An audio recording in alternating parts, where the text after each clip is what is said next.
yang terkasih di dalam Tuhan kita Yesus Kristus, kita berjumpa kembali di dalam pengajaran iman Kristen.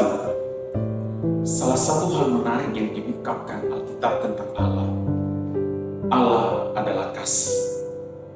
Saya coba mengajak kita untuk membaca satu bagian firman Tuhan yang mengatakan hal ini kepada kita di dalam 1 Yohanes pasal yang keempat, ayatnya yang ke-8. Barang siapa tidak mengasihi, ia tidak mengenal Allah, sebab Allah adalah kasih.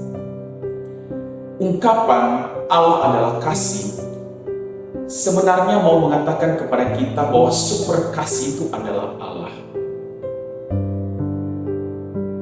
Atau secara sederhana, Alkitab mengatakan bahwa pribadi Allah yang kita sembah adalah pribadi yang penuh kasih.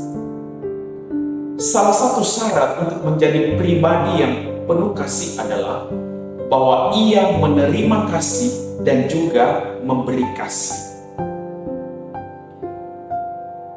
Kalau kita melihat syarat sedemikian, maka pertanyaan yang muncul dalam diri kita,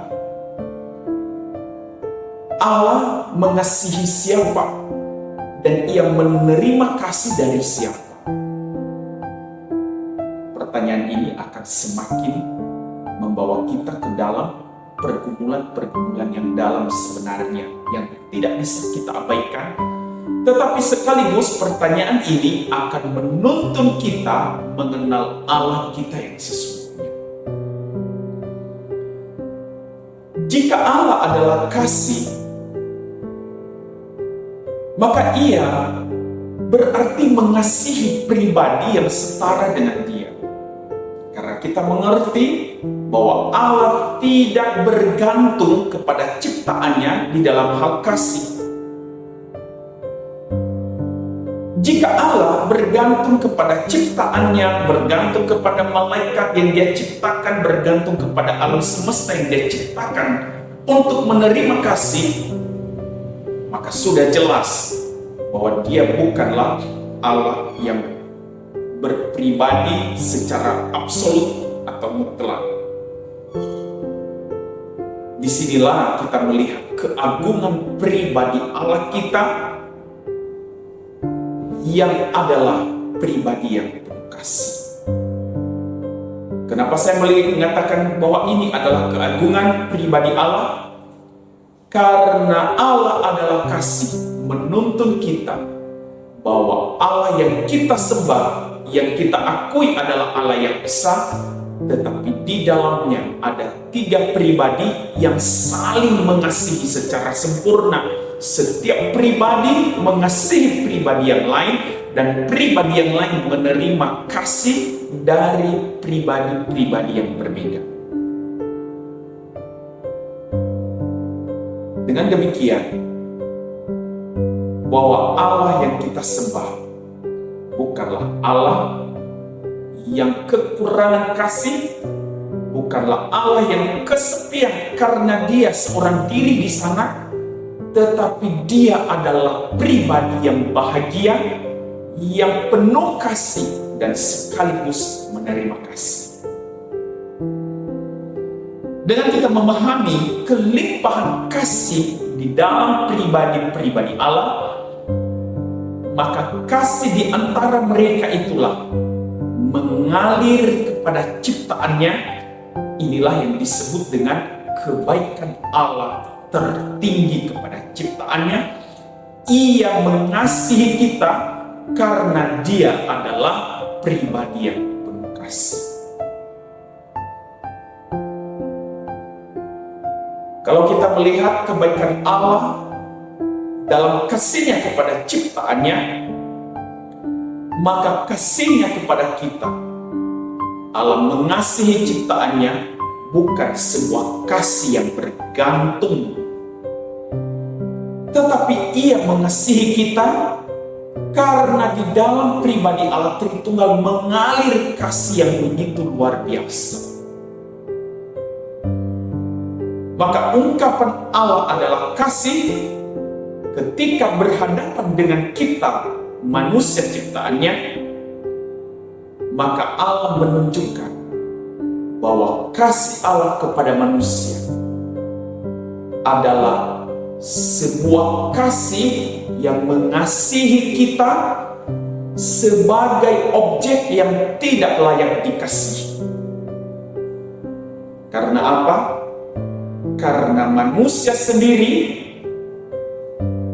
menolak kasih Allah, bahkan memberontak kepada Allah. Makanya setiap bagian Alkitab di dalam Perjanjian Baru, ketika ia mencatat kasih Allah, maka selalu dihubungkan dengan salib.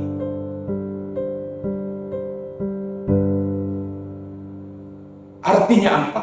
Bahwa manusia tidak ada yang mengasihi Allah. Manusia tidak ada yang taat kepada Allah. Manusia tidak ada yang mencari Allah. Manusia semata-mata melawan Allah, memberontak kepada Dia. Tetapi pada saat itulah Allah mengasihi manusia. Allah mengutus putranya yang tunggal, yaitu Yesus Kristus. Bahkan Yesus Kristus dalam kasihnya, ia memberikan nyawanya, mati untuk menunjukkan kasih Allah yang besar kepada manusia. Maka sifat kasih Allah inilah merupakan kebaikan Allah yang tertinggi, sehingga Alkitab mencatat Allah adalah kasih. Dengan demikian, Allah adalah kasih bukan menunjukkan bahwa sifat kasih itu adalah sesuatu yang melebihi dari sifat-sifat Allah yang lain. Karena Allah sendiri juga memiliki sifat yang lain, termasuk kebenaran, termasuk kekudusan, kesetiaan, dan termasuk di dalamnya kasih. Maka kasih bukan berarti melebihi sifat-sifat yang lain. Tetapi kenapa Allah disebut adalah kasih? Karena ketika ia mengasihi manusia, ia mengasihi manusia yang berdosa, mengasihi manusia yang sedang memberontak, mengasihi manusia yang sedang melawan Dia. Dengan demikian, ketika kita membaca Allah adalah kasih, kita tidak bisa memutar, yaitu kasih adalah Allah berarti. Tidak, itu tidak sama. Karena jika orang mengasihi, dia berbuat kasih, melakukan kebaikan, itu bukan berarti Allah. Orang yang mengasihi, melakukan kebaikan tidak sama berarti ia mengenal Allah. Karena pada zaman kita sekarang ini banyak orang yang memuja kasih. Banyak orang yang memuja-muja cinta tanpa mengenal Allah yang sebenarnya. Tetapi di dalam kekristenan, kasih tidak sama dengan Allah. Tetapi yang benar adalah Allah adalah kasih. Maka orang yang menyembah Allah, orang yang mengenal Allah, maka sudah pasti ia mengasihi.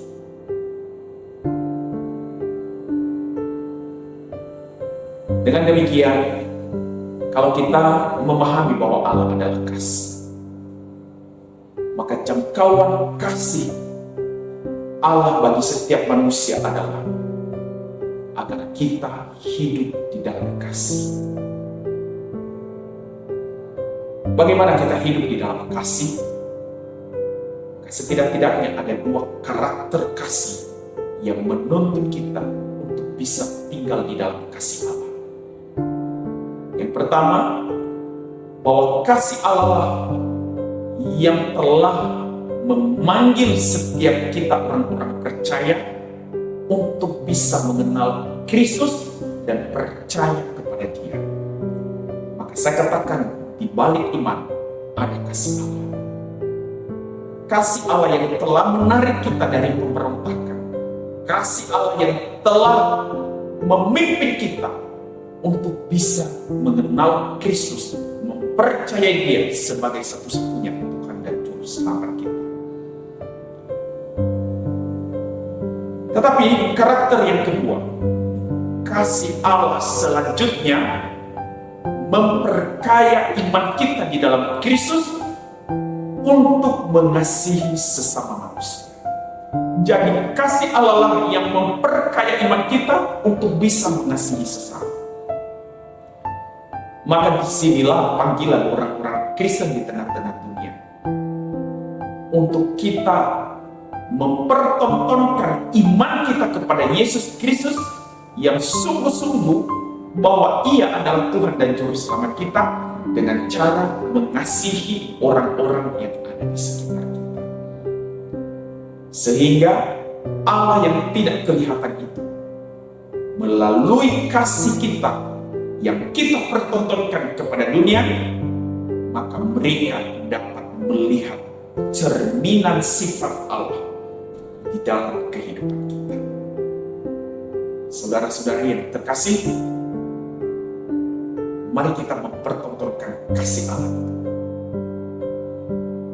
agar iman kita, iman yang di dalam Kristus Yesus, mampu dirasakan oleh orang-orang yang ada di sekitar kita melalui perbuatan kasih dalam hidup kita. Amin. Yesus memberkati. Sampai bertemu kembali di dalam program